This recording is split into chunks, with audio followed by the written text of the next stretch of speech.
Hello, Imagine Church. I'm Gregory, the minister to children and families, and this is my wife, Tamara. Hello. And this is Rosabella, and we are talking to Dr. Pam Davis today. Hi, Pam. Hey, Pam. So good Hey. to meet you. Yeah, it's great seeing you again. We thank you so much for your time, and I just want to tell everybody real briefly that Dr. Pam Davis is the director of graduate programs in counseling at Gordon-Conwell. She has a PhD in counselor education and supervision from Regent University, and she spent 22 years in Thailand as a missionary. So we are very, very privileged to have Dr. Pam Davis talking with us today, answering some practical questions that we really hope that the Imagine Church family and Imagine Kids parents will be able to take some wisdom and insight from. So today, my wife, or this segment, my wife has a question, and you want to share that with? So, Pam, I've got a few kids that struggle with anxiety. Lately, I've got a 6-year-old that says a lot, I'm scared, I'm scared, I'm scared. She seems to be scared a lot, which I'm sure is connected to COVID. Another one, my 8-year-old, soon to be 9-year-old, is scared a lot too. Not so much, that's more like situational with him, but both of them can get very anxious at times. So I'm just wondering, do you have any practical advice for parents and how to help them when they're anxious? I do, yeah. So we talked in a previous video segment about,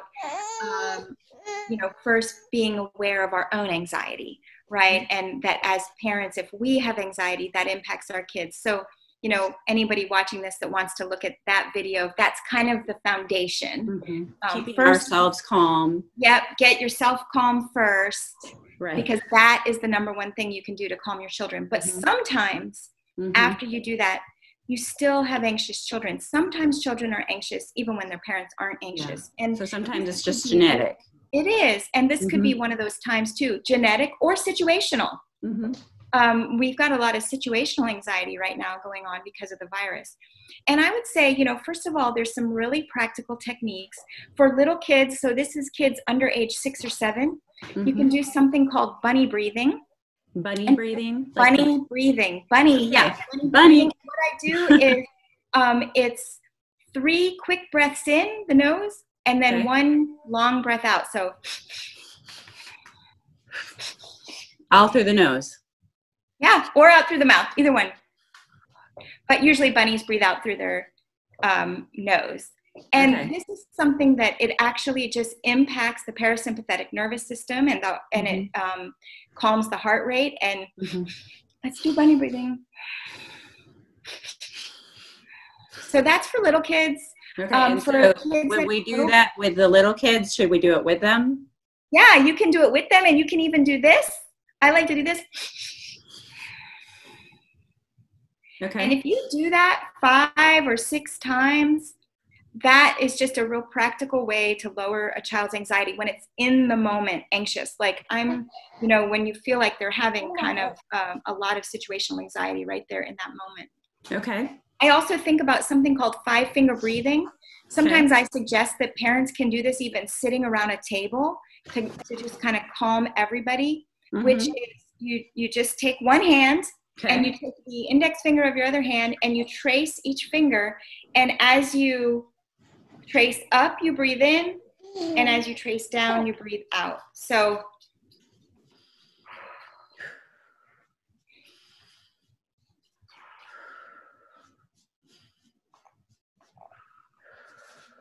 by the time you get to the end of your 5th finger, you will feel like everybody is calmer.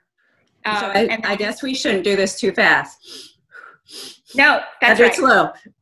Yeah, got to do it, slow it down. The idea is, we use this technique as adults in yoga too, that when you focus on your breathing, you calm your system. That's what we're actually having our children do when we do the 5-finger breathing. Okay. We're focusing everything on the breath. We're looking at the hand. We're focusing everything on the breath. Okay, I like that. Another thing that I suggest that parents can do when they know that they have a child who's anxious a lot is to track it. So keep it on the calendar. So what I mean by that is it always at the same time? Is it often at bedtime? Is it when going to school? Is it around food and eating? So track the times of day and even rate it on a scale of 1 to 10 as a parent. Wow. Yeah. So, okay, at bedtime, her anxiety is an 8. At eating, her anxiety is a 5. And going to school, she loves it. She doesn't have hardly any. So track the anxiety, because knowing the pattern will help you prepare, right? If you know that the child is going to get anxious every night at bedtime, that can be really helpful. And then particularly if your child is over 5, it can really work to problem solve with them instead of problem solving for them. So what I mean by that is to say, I know you're feeling really scared right now, or really anxious right now. So especially you said you have a little girl who says to you, I'm so scared. I know you're feeling really scared right now. What do you think you need? Yeah. I am shocked over and over again at how much kids know what they need. I remember I was working with a little girl once not long ago, and similar, she just said, I'm just so worried about this. I'm just so worried. And I said, I know you're so worried. I wonder what we can do right now to help you feel less worried. What does your worry need? So that's a great way to phrase it. What does your scared? What does your worry? What does so you're taking it outside of them. They are not anxious, but they have anxiety. Do you hear the difference? Instead of putting on them, they're an anxious child. Actually, they're a child who lives with some anxiety. So what does your worry need? And this little girl looked at me and she said, I need to brush my dolly's hair. Aww. And she knew exactly what she needed. But all these things that maybe parents were suggesting that she do to calm her anxiety, 5-finger breathing, let's pray about it. What the little girl told me she needed was, I need to go brush my dolly's hair. And she knew what she needed. So sometimes we can problem solve with our kids and say, what do you need right now? And phrasing it, what does your worry need? And then create a plan with the child. Okay, so when you get worried like this, mom's going to do this, and then you're going to do that, and create the actual plan of what's going to happen. And then one more thing that I'd like to say, which is really important and not intuitive at all, but stay hydrated. So all of this recent research has shown that people who are not well hydrated have increasing propensity to anxiety.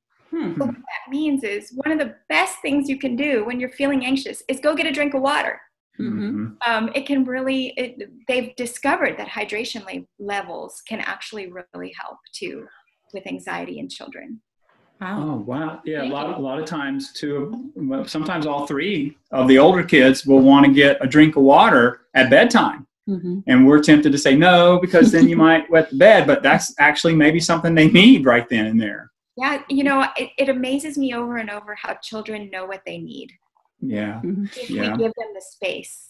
Yeah, and I like what Dr. Davis said about, I was standing and listening right off of camera, but what does your worry need? Oh, that was good. That was good for me. Okay, go ahead. Yeah, that's good for us as adults too, if we wrestle with anxiety, because what it does is it separates our anxiety from our person. We are not our anxiety, but our anxiety kind of can get a hold and can take control. So what does that part of us need? Yeah. I agree. Yeah.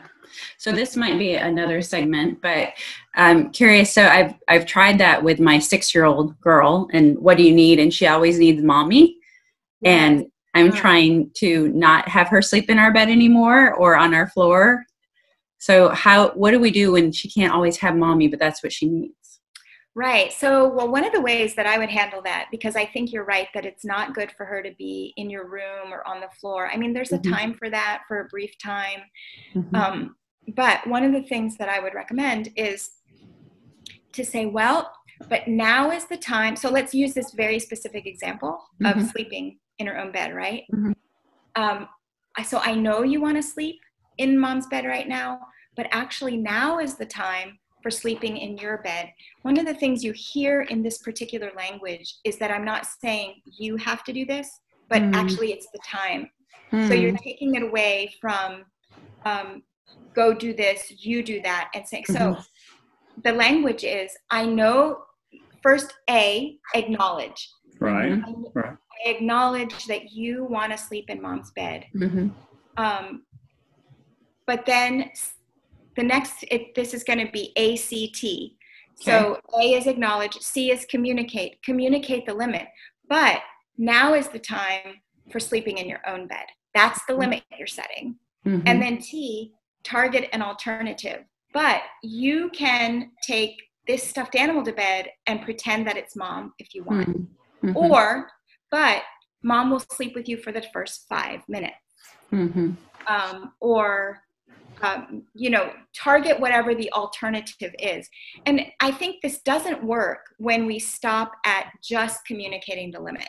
I know you want to sleep in mom's bed, but now is the time for sleeping in your own bed. That it never works. It never works, but it's much more likely to fail than if you target an alternative behavior, the T part of the ACT, which is, but you can do it in this other way if you want. So kind of giving them a tool instead of just saying no. Right. You can sleep with mom on Friday nights if you want. That's a good alternative. Yeah. And I like the 5 minute can sleep with mom for mom can sleep with you for 5 minutes. I like that. That is an alternative. That's really good. Or some good ideas. Whatever works. That's good. Thank you. You got any other follow-ups? No, thank you, Pam. Yeah, thank you, Pam. Oh, thank you. Imagine Church. We have been talking. This is Gregory, and this is Tamara, and we have been talking with Dr. Pam Davis. She is the director of graduate programs in counseling at Gordon-Conwell, and she has a PhD in counselor education and supervision from Regent University, and she spent 22 years in Thailand as a missionary. And so we have been asking some questions and getting some great insight and wisdom from Dr. Pam Davis. Thank you, Pam. We really appreciate it. And my wife, Tamara, she's a licensed marriage and family therapist, and thank you. I really enjoyed the dialogue that you guys had, and I hope maybe we could do this some other time because this was really great. I really appreciate your time today. Well, thank you so much for the opportunity. I love doing this, and I love the Imagine Church family too, so it's just a way to kind of mix these two things that I love together. Oh, thank you. Great. Well, thank you so much, and we look forward to seeing you next time. Thank you, Dr. Davis. All right. Bye-bye. Bye. Thank you.